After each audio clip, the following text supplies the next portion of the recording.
ay tawagan ko siya, si Jesus. Kung kailan kailangan siya, palagi naroon nakaramay siya, si Jesus. Kapag hindi ko na makaya, sa Kanya lang ako aasa.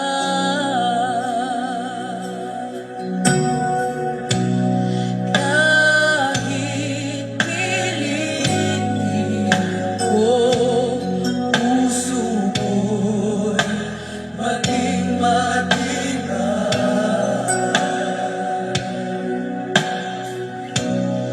ang kabiguan ay dumarating sa aking buhay. Kung ako'y naroon na at nagdurusa, ang aking gagawin ay tawagan ko siya, si Jesus. Kung kailan kailangan siya, palagi naroon nakaramay siya, si Jesus. Kapag hindi ko na makaya, sa Kanya lang ako aasa, si Jesus. Kung kailan kailangan siya, siya'y palagi naroon nakaramay, si Jesus. Kapag hindi ko na makaya, sa Kanya lang ako aasa.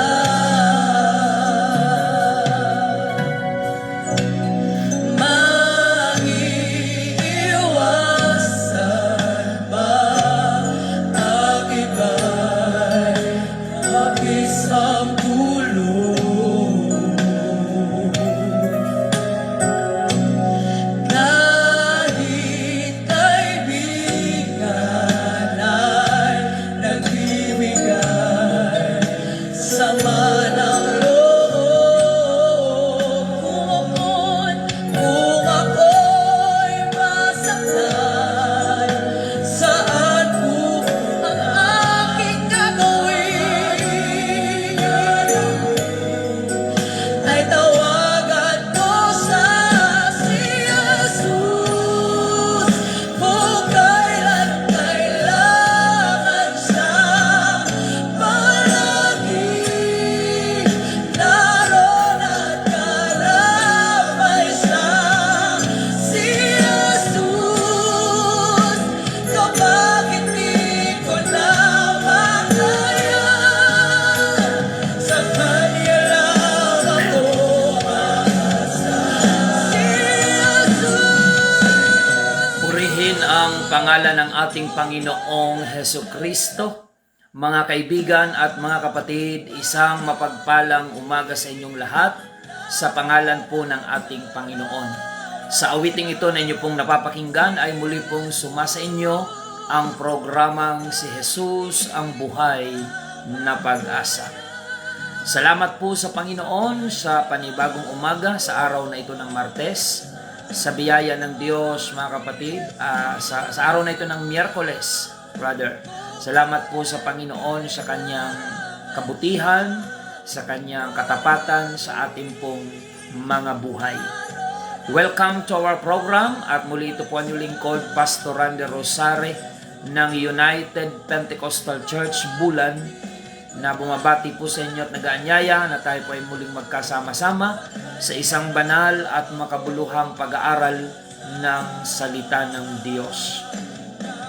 Sumayin niyo po ang kapayapaan ng Panginoon, mga kapatid, sa anumang sitwasyon ng ating buhay, yan man ay pagsubok o pagpapala, karamdaman man o kagalingan, kagipitan man o kasaganaan, mga kapatid, ang pag-ibig ng Diyos nawa ay patuloy nating nadarama habang bukas ang ating mga puso sa mga bagay na espiritual na magkokonekta sa ating pong Panginoon. At sa lahat ng ating mga kababayan dito po sa Bayan ng Bulan, good morning po sa inyong lahat. At sa lahat ng barangay na nararating po ng ating frequency ng New Gen FM 100.7, good morning po sa inyong lahat, mga kapatid. Pagpalain po kayo ng ating Panginoon. Ganon din ang ating mga kapatiran sa United Pentecostal Church Bulan, na kung saan tayo po ay merong 3 congregation pinangangasiwaan dito po sa Bayan ng Bulan. Good morning sa ating mga kapatiran dyan sa UPC Congregation ng Magsaysay Bulan. Pagpalain po kayo ng Panginoon. Maging ang ating congregation dyan sa UPC Santa Remedios Bulan. Pagpalain po kayo ng Panginoon. At maging ang ating congregation dito po sa UPC Iquirino Bulan. Pagpalain po kayo ng ating Panginoon. Patuloy po tayo na maglingkod sa Diyos, mga kapatid, at ang Panginoon ay patuloy na bigyan natin ng kaluguran sa ating pong pamumuhay sa bawat araw. Ang programang si Jesus ang Buhay na Pag-asa, araw-araw po natin itong napapakinggan dito po sa New Gen FM 100.7 sa frequency ng radyo, 100.7 New Gen FM Bulan, at mula po yan alas 5 hanggang alas 6 ng umaga. At araw-araw po yan from Monday to Sunday. At may mga araw po na hindi nyo nakakasama ang inyong lingkod. Salamat po sa mga kasama natin sa gawain na nagiging kahalili po natin sa ating pong programa every time na tayo po ay maraming mga gampanin. Good morning kay Pastor Alfred Generalo, our pastor in UPC Matnog. Baging si Brother Aljon, ating manggagawa sa Barangay Aguinaldo, sina Brother Jerry Boy, sina Brother Angelo, Brother Raymar, at lahat ng mga nagiging kasama nila sa pagte-take over ng ating programa every time na tayo po ay abala sa maraming mga gampanin. At sa ating pong partner sa pagpapalaganap ng Ebanghelyo ng Panginoon dito po sa Bulan, ang New Gen FM 100.7 sa pangunguna po ng ating GM, si Sir Edwin Hernali, at ang ating technician ngayon ay si Brother Box. Pagpalain po kayo ng ating Panginoon. Ngayon po ay araw ng Miyerkules, meron po tayong magkahiwalay na 2 Bible study or prayer meeting mamayang alas 5 ng hapon. Diyan po sa UPC Santa Remedios Bulan, at dito po sa UPC Iquirino Bulan, alas 5 ng hapon mamaya ang ating prayer meeting. At sa darating pong mga schedule ng gawain at pagsamba sa Panginoon, regular service lang po muna tayo ngayong darating na linggo dahil magsasama-sama po tayo dito sa Iquirino sa darating pa pong 2nd Sunday of May. Dahil meron po tayong guest speaker from Canada sa darating pong 2nd Sunday of May. So kaya ngayong week, mga kapatid, batch by batch pa rin po tayo. Sabado alas 6:30 ng umaga diyan po sa Magsaysay UPC Congregation. At dito po naman sa Iquirino UPC Congregation ay Sabado alas 8 ng umaga. At pagdating ng linggo, diyan po tayo sa UPC Magsaysay or Santa Remedios Bulan alas 7 ng umaga. Praise the Lord. Good morning po kay Sister Rose Mamolang. Ayan, ang kilala ko po na Mamolang ay ang ating district presbyter diyan po sa Baguio area. Ayan, pagpalain po kayo ng ating Panginoon kung kayo po ay kapamilya ni Pastor Mamolang. I-bless po kayo ng ating Panginoon. At sa lahat ng mga online viewers ngayon na patuloy pong nagiging pagpapala sa inyo ang programang ito. Salamat po sa mga OFWs, sa mga kapatiran sa iba't ibang probinsya, at mga regular pong taga-subaybay sa programang ito. Pagpalain po kayong lahat ng ating Panginoon. Just share our episode this morning upang marami pa po ang maabot ng salita ng Diyos at marami pa po ang mapagpala. Purihin ang pangalan ng ating Panginoon. At batiin natin si Nanay Levy dyan po sa Barangay Hamorawon, Bulan, at si Nanay Ida. Good morning po sa inyo dyan. Ang ating mga kasama dyan na senior citizen sa Hamorawon. Pagpalain po kayo ng Panginoon sa umagang ito at ang kalakasang physical at spiritual ay patuloy po ipagkaloob sa inyo ng ating Panginoon. At kagabi, dinalaw ko po si Tatay Boy Derry dyan po sa Zone 7. Pagpalain po kayo ng Panginoon, Tatay Boy, at pagalingin po ng Diyos ang inyong pinagdadaanang karamdaman. At ganoon din si Brother Pando Gotis, salamat sa Diyos, nakalabas na po siya sa ospital. At pagpalain kayo ng Panginoon ng kumpletong kagalingan. Praise the Lord. At ganoon din ang ating mga kapatiran dyan sa Barangay Biton, Magallanes, ang Labini family. Nag-celebrate po tayo dyan ng 5th year anniversary ng ating gawain dyan po sa Barangay Biton, Magallanes. Ang Labini family, Bueson family, ang Bruselo family at Belmonte family. Pagpalain po kayong lahat ng ating Panginoon. Good morning kay Sir Laura Gumban at ang buong Guwan family dyan sa Lahong. Si Sir Benita Azarcon, Brother Joseph Bara, Felina Javier, thank you for watching. Maging si Brother Rioben Gordola, thank you for watching. Sister Mary Jane Solidad and Brother Ramil, good morning. Sister Gemma Guelas, dyan po sa Santa Remedios. Brother Daniel Marahay, dyan po sa Palawan. Si Rachel Dakutanan, thank you for watching. Sister Margie Isiha, dyan sa Santa Remedios. Sister Evelyn Valencia Punsalan sa Palau, pagpalain po kayo ng Panginoon. Si Melay Umbao, thank you for watching. Brother Joven de los Reyes Dazo, Brother Andy Orozco, maging si Sister Rebecca Montemor, Glenda de la Vega Banyes, thank you for watching. Sister Ann Iko, Maria Lorbelisa Iko dyan po sa UAE. Pagpalain po kayo ng ating Panginoon. Maging si Brother Ronald Galang Hipolito, Sister Marlene Golyoso, si Samuel Mansilla Vlog. Ayan. Thank you for watching. Brother Michael Regidor, our technician sa New Gen FM na naka-assist sa atin ngayon. Sister April Santos, Jenny V. Balisacan dyan sa Laguna. Sister Pamela Sali sa Cyprus. Pagpalain kayo ng Panginoon. Brother Dario Tobias, si Karina Gamod Gumaan, thank you for watching.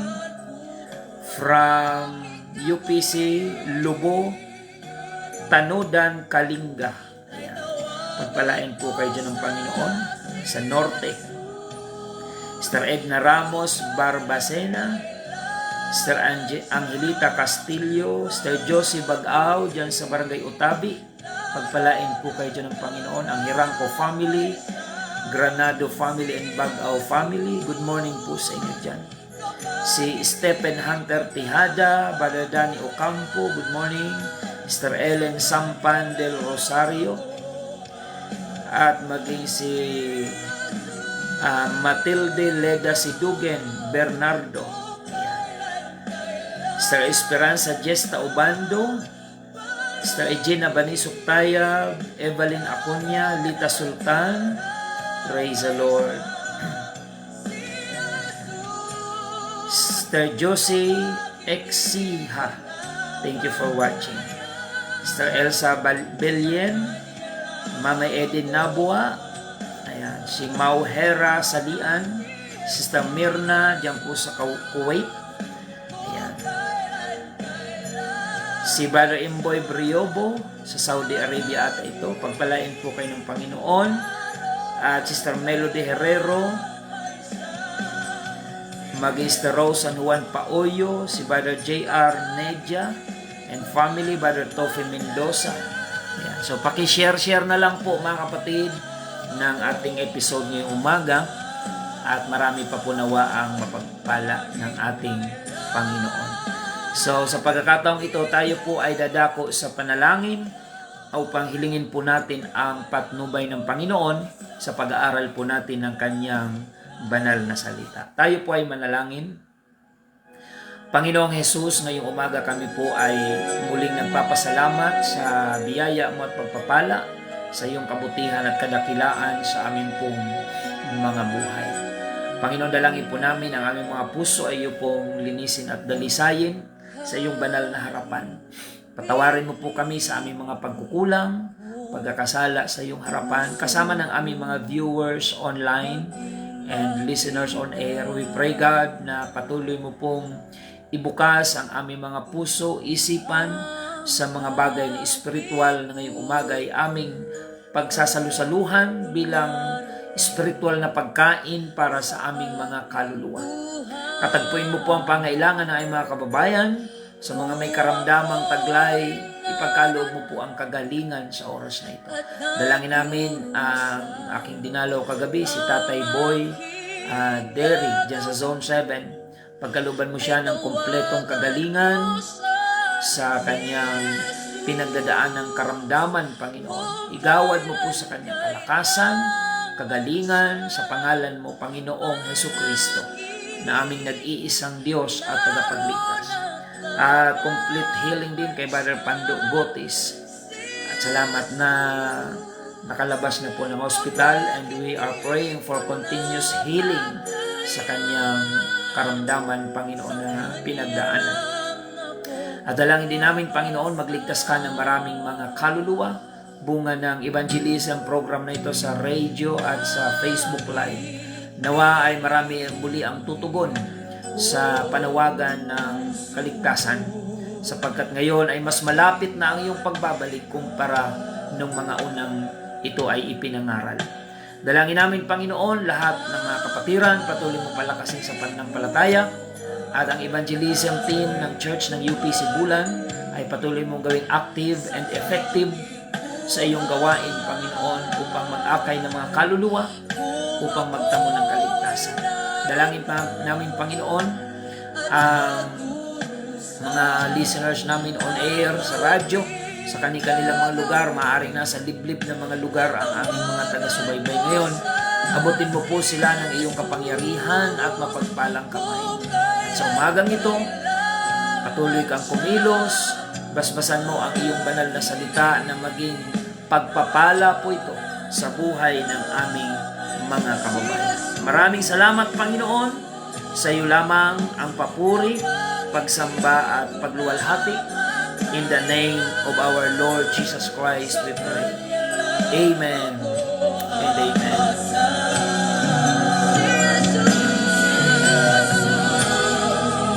Kung kailan sa'y palagi naroon at si Jesus. Purihin ang Diyos, mga kapatid. Patuloy po tayo sa ating programa, Si Jesus ang Buhay na Pag-asa. At sa pagkakataong ito, tayo po ay dadako sa salita po ng ating Panginoon. Buksan po natin ang ating Biblia in the book of Luke, chapter 13, verse 22, up to verse 24. Ganito po ang ating mababasa, mga kapatid. And he went through the cities and villages, teaching and journeying toward Jerusalem. Then said one unto him, Lord, are there few that be saved? And he said unto them, Strive to enter in at the strait gate, for many, I say unto you, will seek to enter in, and shall not be able. At siya yumaon sa kanyang lakad sa mga bayan at mga nayon na nagtuturo at naglalakbay na tungo sa Jerusalem. At may isang nagsabi sa kanya, Panginoon, kakaunti baga ang mga liligtas? At sinabi niya sa kanilang, magpilit kayong magsipasok sa pintuang makipot, sapagkat sinasabi ko sa inyo na marami ang mga nagsisikap na pumasok at hindi mangyayari. Pagpalain ng Panginoon ang kanyang salita, at ngayong umaga ay talakayin po natin ang paksa na pinamagatang The Narrow Gate of Heaven. Ang makipot at makitid na pintuan ng kalangitan. So mga kapatid, sinabi po ng ating Panginoon sa John chapter 14 verse 6, I am the way. Sabi ng Panginoong Hesukristo, ako ang daan, ang katotohanan, at ang buhay. Walang makaparuroon sa Ama kung hindi sa pamamagitan ko. So, ang pintuan patungo sa kaharian ng Diyos ay walang iba kundi ang Panginoong Hesukristo. At may isang taong nagtanong sa Panginoon, kakaunti po ba ang mga liligtas? Kung mapapansin natin, ang Panginoon ay hindi nagbigay ng exact figure or number, mga kapatid. Hindi po siya nagbigay ng eksaktong bilang kung ilan ang maliligtas, kundi bagkus ibinigay niya yung description ng pintuan ng kalangitan. Ang sabi po ng isang taong nagtanong, Panginoon, kakaunti po baga ang maliligtas? Ang sabi ng Panginoon, magpilit kayong magsipasok sa pintuang makipot, sapagkat sinasabi ko sa inyo na marami ang mga nagsisikap na pumasok at hindi mangyayari. Dito ay ipinapaunawa sa atin ng Panginoon kung gaano tayo dapat kasinsero, kaseryoso sa usapin ng pagpasok sa kaharian ng Diyos. Hindi po sapat na tayo ay naniniwala lamang sa Diyos. Hindi rin po sapat na tayo ay may kinabibilangan na relihiyon upang tayo ay magkaroon ng katiyakan ng kaligtasan. Religion is good, but let me remind you, brothers and sisters, that religion cannot bring you to heaven. Hindi po tayo dadalhin ng relihiyon sa kalangitan. However, hindi po masama, hindi natin minamasama yung relihiyon. Ngunit, ang kailangan po ay ang ating pagpupursige. Sabi ng Panginoon, dinescribe niya ang patungo sa langit, magsikap kayo, magpumilit, hindi po magsikap, magpumilit kayo. Sabi ng Panginoon, na pumasok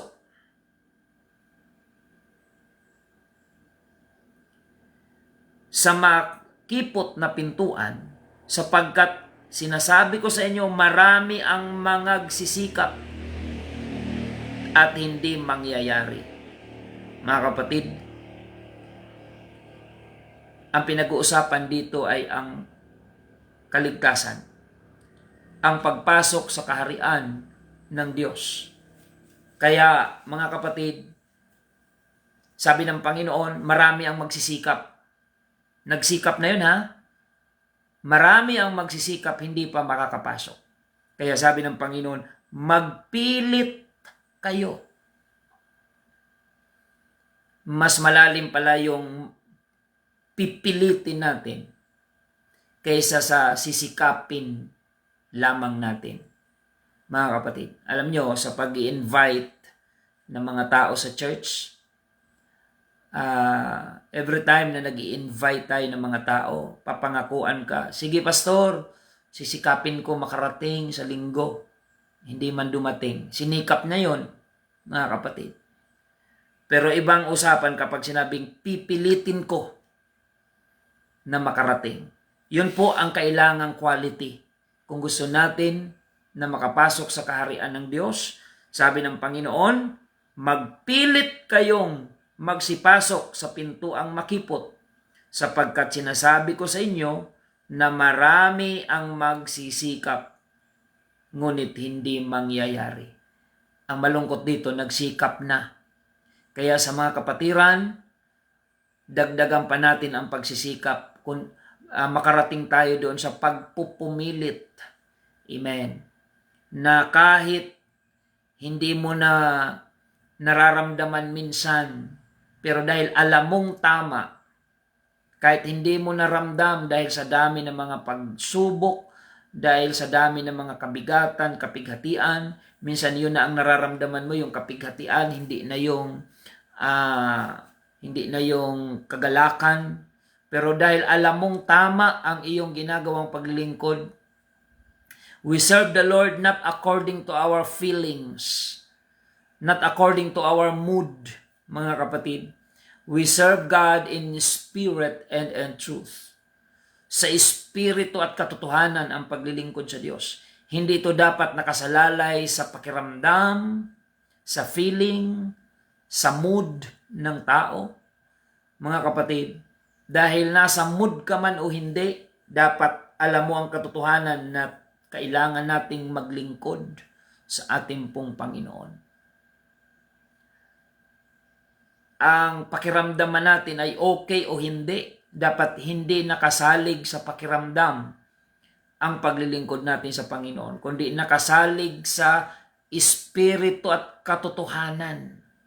Kapag yan ang foundation ng ating paglilingkod sa Diyos, ay maipapamuhay natin yung pagpupumilit na makapasok sa kaharian ng Diyos kahit sa mga sitwasyon ng buhay natin na hindi natin gusto ang mga nararanasan natin. For example, ikaw ay nasa matinding suliranin, pagsubok, problema, karamdaman. Subalit hindi mo hinahayaan na ang sitwasyon ng buhay mo ay makahadlang sa iyong paglilingkod sa Panginoon. Praise God. So, let us enjoy the narrow gate of God's kingdom. Mark chapter 10 verse 17, at nang siya'y umalis na lumalakad sa daan, ay may isang tumakbong lumapit sa kanya at lumuhod sa harapan niya. At siya'y tinanong, mabuting guro, ano ang gagawin ko upang ako'y magmana ng buhay na walang hanggan? At sinabi sa kanya ni Jesus, bakit tinatawag mo akong mabuti? Walang mabuti kundi isa lamang, ang Diyos. Nalalaman mo ang mga utos, huwag kang pumatay, huwag kang mangangalunya, huwag kang magnanakaw, huwag kang sumaksi sa di katotohanan, huwag kang magdaya, igalang mo ang iyong ama at ang iyong ina. At sinabi niya sa kanya, Guro, ang lahat ng mga bagay na ito ay aking ginanap mula sa aking kabataan. At pagtitig sa kanya ni Jesus ay giniliw siya at sinabi sa kanya, isang bagay ang kulang sa iyo.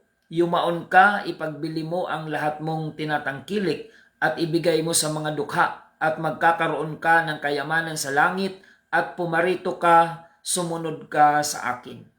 Datapwat siya ay nahapis sa sabing ito at siya yumaong namamanglaw sapagkat siya ay isang may maraming mga pag-aari.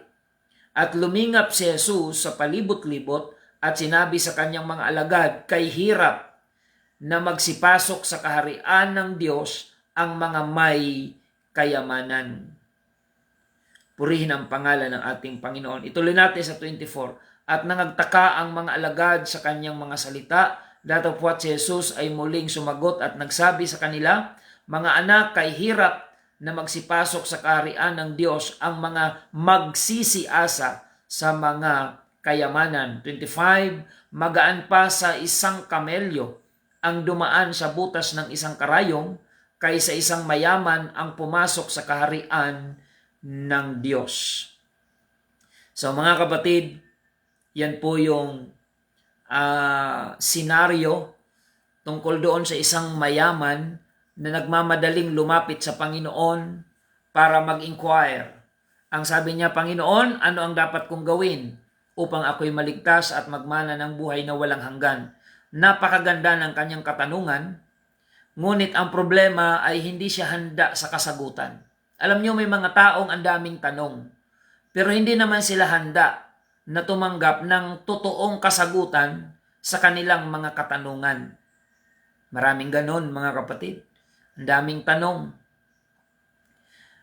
pero hindi naman sila handang i-apply yung sagot sa kanilang mga katanungan. Ayan. One time may nagtanong sa akin, Pastor, di ba ang Diyos ay Diyos ng pag-ibig? Sabi ko, opo. So, bakit anya mayroong impyerno kung ang Diyos ay Diyos ng pag-ibig? So, binigyan ko siya ng kasagutan. Sabi ko sa kanya, actually ang impyerno ay hindi naman ng Diyos ginawa para sa tao. Sinabi ng Biblia na ang impyerno ay inilaan ng Diyos sa dyablo at sa kanyang mga anghel. Ang impyerno ay hindi po ng Diyos nilikha, hindi niya prepare para sa tao. Ito po ay itinakda ng Diyos bilang kaparusahan sa dyablo at sa kanyang mga anghel. Hindi po para sa tao ang impyerno, kung tutuusin. Pero bakit mas marami pa nga ang maiimpyerno kaysa sa maliligtas? Ano ang dahilan? Sapagkat mas sinusunod ng tao ang udyok ng dyablo kaysa sa kalooban ng ating Panginoon. Mostly, mga kapatid, hindi man lahat. Mas maraming mga tao ang mas sinusunod ang udyok ng kaaway o ng dyablo kaysa sa pangungusap ng Panginoon. Alam niyo po, kung observant po kayo, kahit ngayong umaga, merong dalawang puwersa na nag-aagawan upang mangusap sa ating mga tagapakinig. Ngayong umaga, mga kapatid, kung kayo ay sensitive, kung kayo ay observant, as you listen to this preaching, merong dalawang puwersa na nag-aagawan upang udyukan kayo. Ang una, pangungusap ng Diyos. Hindi natin maikakaila, mga kapatid, that every time we listen to the preaching of the Word of God, the Lord is talking to our hearts. Kung sensitive po kayo. Every time na kayo ay nakakarinig ng mga apostolikong pangangaral na katulad nito, may pangungusap ang Diyos na mararamdaman kayo. May pangungusap ang Diyos sa puso nyo, sa isip nyo, na inyong madarama. Yan po ay galing sa Panginoon. Subalit sa kabilang banda naman, meron ding udyok ang dyablo. Huwag ka maniwala dyan. Diyan ka na namulat sa relihiyon mo, diyan ka na mamamatay. Yan yung mga udyok ng dyablo. Ayaw ng dyablo na magbago ka. Ang gusto ng dyablo, masapatan ka na lang na mayroon ka ng relihiyon. If you will be honest to yourself, minsan ginagamit pa ng dyablo ang iyong relihiyon para isarado mo ang iyong isip at puso sa ganitong mga pangangaral. Kung magiging honest ka sa iyong sarili, sasabihin ng dyablo sa iyo, may relihiyon ka na, dyan ka na namulat, dyan ka na mamamatay. Yan. Ang akala mo ay loyal ka lang sa relihiyon. Pero ang hindi mo alam, ginagamit na ng dyablo ang iyong relihiyon upang huwag mabago ang buhay mong makasalanan. Kasi ang pagbabagong buhay ay hindi po yan sa pagiging panatiko sa relihiyon.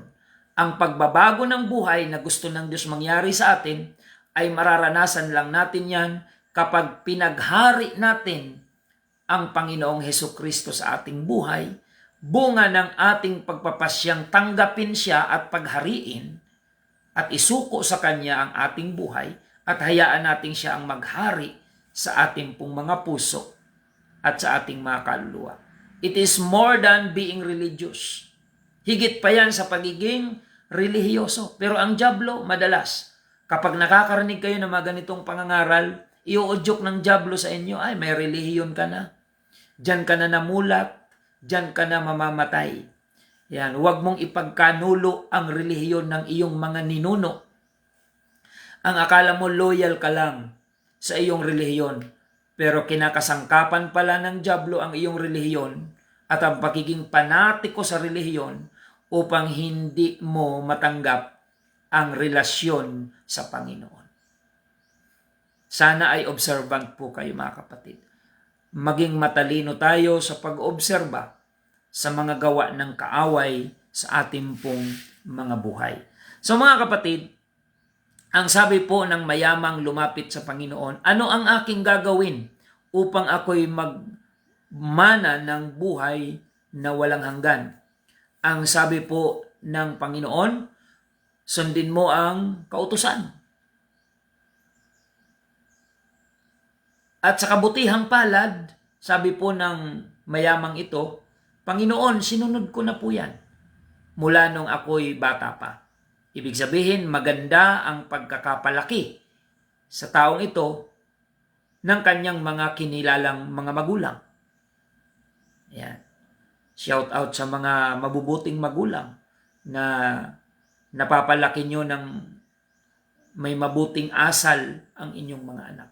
Lalo na sa panahon ngayon, mga kapatid, na napakahirap ng mag-raise ng God-fearing na children sa family dahil yung impluwensya ng lipunan o ng mundo, yung impluwensya ng sanlibutan ay penetrated po yung utak ng mga kabataan. Ngayon po mga kapatid, ang mga kabataan ay mas maraming alam na karapatan kaysa sa responsibilidad. At yan ang realidad mga kapatid. Mas maraming alam ang mga kabataan na karapatan kaysa responsibilidad. Unlike before, sa mga panahon ng mga unang kabataan, sa bahay may mga kanya-kanyang assignment po yan ng mga magulang at napapalo sila. Napapalo kami mga kapatid. Kapag yung aming mga assignment sa bahay, bago mo gawin yung assignment sa eskwela, may assignment ka muna sa bahay. Magsibak ng kahoy, maghanap ng panggatong, mga kapatid, igib ng tubig. Ngayon, halos lahat ng bahay may gripo na. Kaya hindi na yan naranasan ng mga kabataan. Pag inutusan mo ngayon ang mga kabataan, sasagutin ka after 1 hour ng wait lang, mga kapatid. And that is my observation sa mga kabataan ngayon. Pero itong mayamang ito, bagamat siya'y mayaman, maganda ang pagpapalaki sa kanya ng kanyang magulang.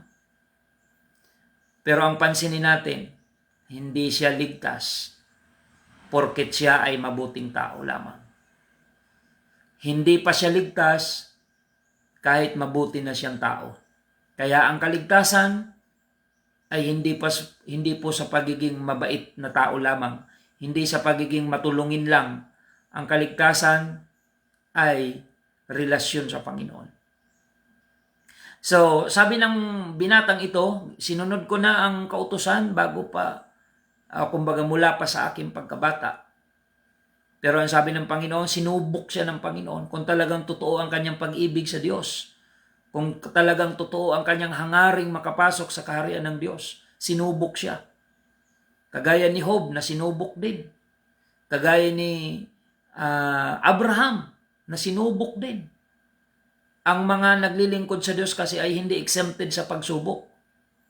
Kakambal na ng mga totoong nais maligtas ang haharap siya sa mga pagsubok. At hindi tayo makakapamili kung anong pagsubok ang ipapahintulot ng Diyos na dadaanan natin. Ang sabi ng Panginoon, dahil mayaman ka, ipagbili mo lahat ng ari-arian mo at ibigay mo sa mga dukha. At sumunod ka sa akin, magkakaroon ka ng kayamanan sa langit. At doon sa salita ni Jesus, na kung tutuusin, tinetest lamang siya. So, paalala, hindi po namin doktrina na kapag ikaw ay mayaman, at umanib sa pananampalatayang ito ay obligado kang ipagbili ang iyong ari-arian at itulong sa dukha. Hindi po namin yan doktrina. Dahil kung tutuusin, tinetest lang naman ng Panginoon yung mayaman na ito. Gusto lang malaman ng Panginoon kung sincero ba talaga siya sa pagsasabing gusto niyang maligtas. Gusto niyang pumasok sa kaharian ng Diyos. Gusto niyang sumunod sa kalooban ng Panginoon. Because action speaks louder than words. Minsan may mga tao na maraming sinasabi pero wala namang ginagawa. O di kaya ang sinasabi ay salungat sa kanilang ginagawa. Kaya sinubok siya ng Panginoon. Kung gayon, kung nais mong magtamo ng kaligtasan, ipamahagi mo ang iyong mga ari-arian, ibenta mo, at ipamahagi mo sa mga dukha. Ngayon nga mga kapatid, viral sa social media yung tungkol sa Meralco Bill, na yung mga Meralco Bill ng mga 4-piece beneficiary ay babayaran ng mga nasa middle class. Ang daming mga pambabatikos na yung narinig natin. Lalo na kung obligahin na yung mayayaman magbenta ng kayamanan at itulong sa dukha, ay baka mas marami ang marinig natin reklamo.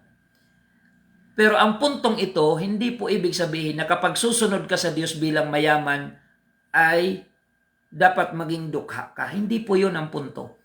Gusto lang ng Panginoon testingin, kumbaga. Gusto lang ng Panginoon i-test kung gaano ba katalaga kaseryoso yung lalaking ito na gustong sumunod sa Panginoon. It was just a test. Like Abraham. When the Lord said to Abraham, offer me your Isaac. And Abraham followed the Lord's instruction. At nung papatayin niya na si Isaac bilang pagsunod sa Panginoon, ay sinabi ng Panginoon, huwag mong saktan ang bata sapagkat napatunayan ko na ang iyong katapatan. So, testing lang kay Abraham. Pumasa siya.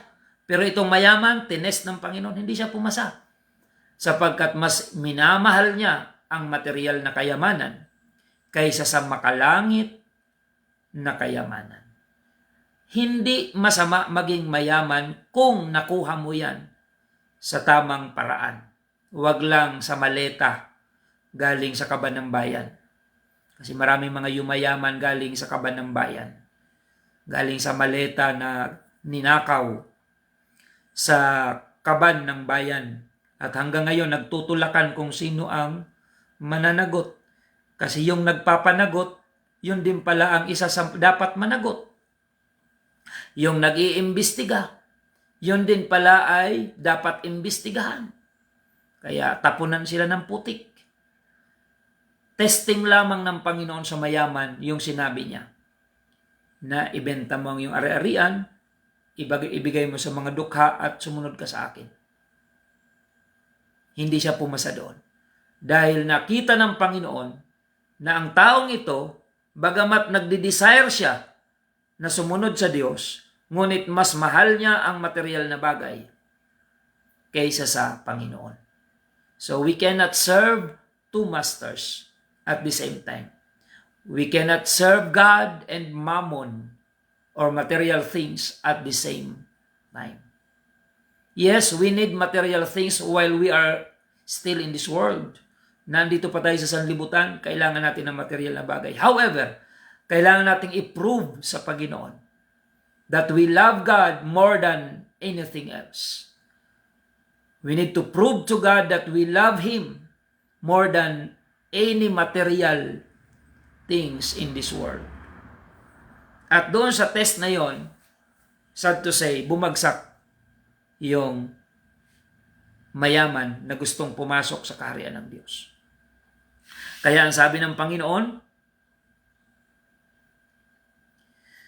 at lumingap si Jesus sa palibot-libot at sinabi sa kanya ang mga alagad, kay hirap, hindi imposible, pero kay hirap, na magsipasok sa kaharian ng Diyos ang mga may kayamanan. At nangagtaka ang mga alagad sa kanyang mga salita. Datapwat si Jesus ay muling sumagot at nagsabi sa kanya, mga anak, kay hirap na magsipasok sa kaharian ng Diyos ang mga magsisiasa sa mga kayamanan. So hindi naman masama maging mayaman, pero patunayan mo lang sa Diyos na ang pag-asa mo ay ang Panginoon at hindi ang kayamanan. Because the love of money is the root of all evil. Balansin ko lang mga kapatid. Hindi rin nangangahulugan na kapag mahirap ka ay agad-agad langit ka na. Dahil sinasabi ko po sa inyo na maraming mahihirap at mga dukha ang may impyerno. Hindi po yung katayuan sa buhay ang tinitingnan ng Panginoon, kundi yung sincerity ng puso natin na maglingkod at sumunod sa kalooban ng ating pong Panginoon. Hindi siya galit sa mayaman. Hindi rin porket mahirap ka ay agad-agad sa Diyos ka na. Dahil marami naman mga taong ang dahilan nga ng kahirapan nila ay ang, sabi sa Bicol, kasutilan sa Diyos. Ayaw sumunod sa Panginoon. Hindi lahat ng kahirapan ay pagsubok. May mga kahirapan na nararanasan ang tao. Huwag po kayo masasaktan. Real talk lang to. Hindi lahat ng kahirapan ay dahil sinusubok ka ng Diyos. May mga kahirapan na nararanasan ng tao na bunga ng ating mga maling pagpapasya sa nakaraan. For example, halimbawa ikaw ay nagdudusa ngayon, naghihirap ka ngayon, dahil nung pinapag-aral ka ng magulang mo, sa halip na mag-aral ka ay inuna mo ang bulakbol. Hindi ka nag-aral mabuti. Kaya sa mga magkakapatid, nakatapos yung lahat maliban sa iyo. Kaya pagdating sa buhay, sa quality ng buhay, yung mga nakapagtapos, nakahanap ng magandang kapalaran, ikaw na hindi nakapagtapos dahil yun ang pinili mo. Hindi ka rin naman kasipagan. Ito ang mahirap, yung wala ka na nga natapos, tamad ka pa, at hindi ka pa teachable. Marami naman akong nakikita na hindi nakapagtapos, pero teachable sila. Nakikinig sa advice, handang matuto, handang magpaturo. Uunlad po yan. Pero ang mahirap yung wala ka lang tinapos, sutil ka pa, pilosopo ka pa. Tapos, ayaw mo maglingkod sa Panginoon.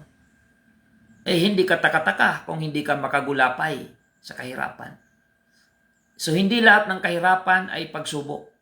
May mga kahirapan na bunga ng ating mga pagsuway sa Panginoon at bunga ng ating mga maling desisyon. Halimbawa, pinapag-aral ka, di ka nakatapos dahil nag-asawa ka, inuna mo yung hindi dapat unahin.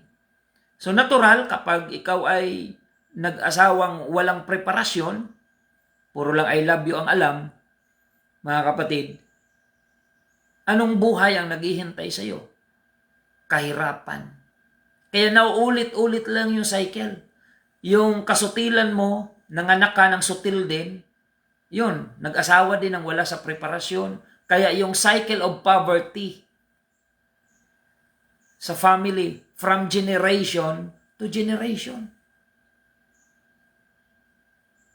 Ang hirap ng kalagayan ng magulang dahil hindi nga sumunod sa Diyos. Yung anak na ayaw din sumunod sa Diyos, naulit sa kanya. Yung cycle of poverty, mga kapatid. Na pwede naman sana yan mabago. Kung gusto nating ma-cut off yung curse of poverty sa buhay natin, allow the blood of Jesus to cover us sa pagpapasya nating paglingkuran ng Panginoon. Kasama dyan yung pangako ng Diyos. If we seek first the kingdom of God and His righteousness, all these things shall be added unto you. Mga kapatid, kaya hindi lahat ng naghihirap ay dahil sinusubok sila ng kalangitan. Hindi. Maraming mga taong naghihirap dahil hindi nila ginawa yung dapat sana'y ikauunlad nila sa mga nagdaang panahon. So, ang tawag dyan ay consequence ng wrong decision. Kaya dapat sa mga pagpapasya natin, mga major decision sa buhay, Mahalaga may pinapakinggan tayong advice mula sa mga makadiyos na tao. Dapat ay may mga tao tayong tinuturing na advisor na gagabayan ka patungo doon sa tamang direksyon hanggang marating mo yung tagumpay. Kaya mapalad yung mga taong nakikinig sa payo, kamag-anak mo man o hindi. Mapalad yung mga taong nakikinig sa mga godly advice, mga payo na ikabubuti, na bagamat parang ayaw mong pakinggan. Lalo kapag sinasaway ka, hindi yan masarap sa tainga. Dahil ang gusto ng tainga natin ay binubola tayo. Pero ang rebuke, sabi ng Bible, open rebuke is better than secret love. Ang hayag na saway ay mas mainam kaysa lihim na pagmamahal. Kaya ang Diyos kasama sa kanyang pagmamahal ang sinasaway niya tayo sa kamalian. Mga kapatid, because God loves sinners but God hates sin. So mga kapatid, itong lalaking ito, hindi siya pumasa sa testing ng Panginoon. Not because siya'y mayaman, no. Walang kinalaman yung kanyang kayamanan, kundi ang problema ng binatang ito ay mas iniibig niya ang kayamanan kaysa sa pag-ibig niya sa Diyos. And let us always remember that we cannot serve two masters at the same time. Kung ang Diyos ang sinasabi mong mahal mo, patunayan mo yan sa Kanya. At huwag kang mag-alala, kapag na-prove mo sa Diyos kung gaano mo siya kamahal, He promised that everything you need shall be added unto you. Purihin ang Panginoon. So mga kapatid, sabi ng Panginoon, mas mahirap magsipasok sa kalangitan ang umaasa sa kayamanan. Mas magaan pa sa isang kamelyo ang pumasok sa butas ng karayom kaysa sa mayaman na pumasok sa kaharian ng Diyos. Can you imagine mga kapatid, yung kamelyo papasok sa butas ng karayom? Mas madali pa daw yun kaysa sa isang mayaman na pumasok sa kaharian ng Diyos.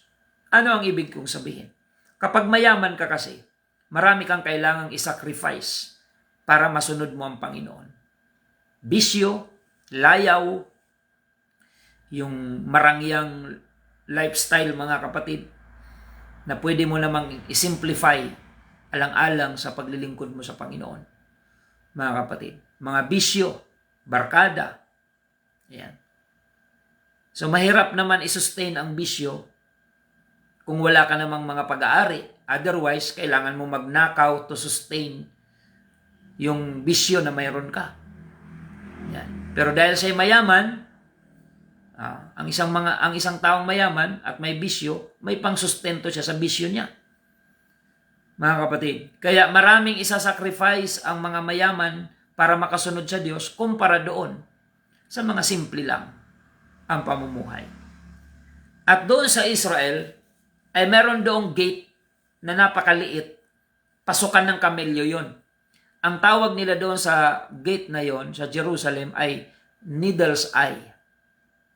Ayan. Pero hindi po literal na butas ng karayom. Kasi yung kamelyo ay papasok doon sa Needle's Eye na literal na gate po yon. Napakasikip na gate. Kailangan tanggalin muna ng kamelyo yung mga kargada niya sa likuran at pagapang siya at paluhod na papasok doon sa Needle's Eye. So hindi po ito literal na ang kamelyo papapasukin sa butas ng karayom. Kasi mas madali na lang na yung karayom na lang ipasok mo sa kamelyo, itusok mo. Hindi yung kamelyo ay papasok sa butas ng karayom. Hindi po yung literal na karayom. Yung Needle's Eye gate doon sa Jerusalem o sa Israel ay literal na gate yon na pagpasok doon ng kamelyo galing sa labas ng syudad, paluhod siya na papasok para magkasya at kailangan tanggalin ang mga kargada doon sa likod ng kamelyo. Ang tawag doon sa gate na yon ay Needle's Eye. Ayan, mas madali pa raw makapasok doon sa Needle's Eye Gate yung kamelyo kaysa sa may kayamanan, umaasa sa kayamanan na mayamang tao. Ibig sabihin, makipot talaga ang pintuan patungo sa kaharian ng Diyos. You need to sacrifice your will for the sake of God's will. Kailangan mong unahin ang kalooban ng Diyos at hindi ang iyong sarili lamang, mga kapatid. Purihin ang Panginoon, yan po ang ating napag-aralan ngayong umaga at ang oras natin ay medyo kinapos na. Ipagpatuloy natin ito sa sunod nating episode, mga kapatid. So pakishare na lang po. Paglingkuran natin ang Panginoon ng higit sa lahat. Let us love the Lord above all.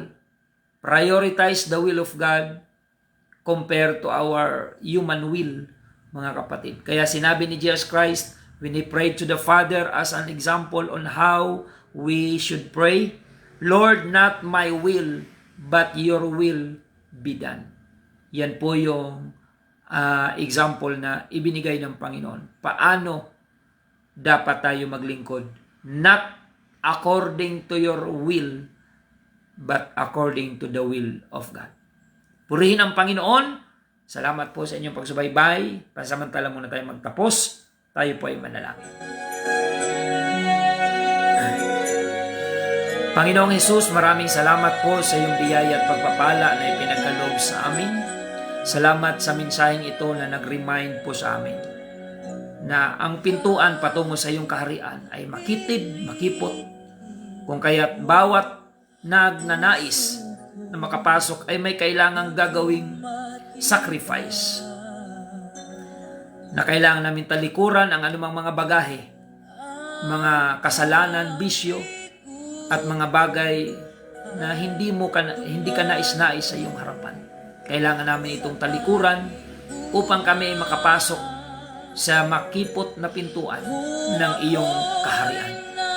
Panginoon, ang mensaheng ito nawa ay magsilbing inspirasyon sa aming mga kababayan na sa paglilingkod sa iyo, ma-enjoy namin ang kalooban mo at hindi ang aming sariling kalooban. Salamat po, Panginoon.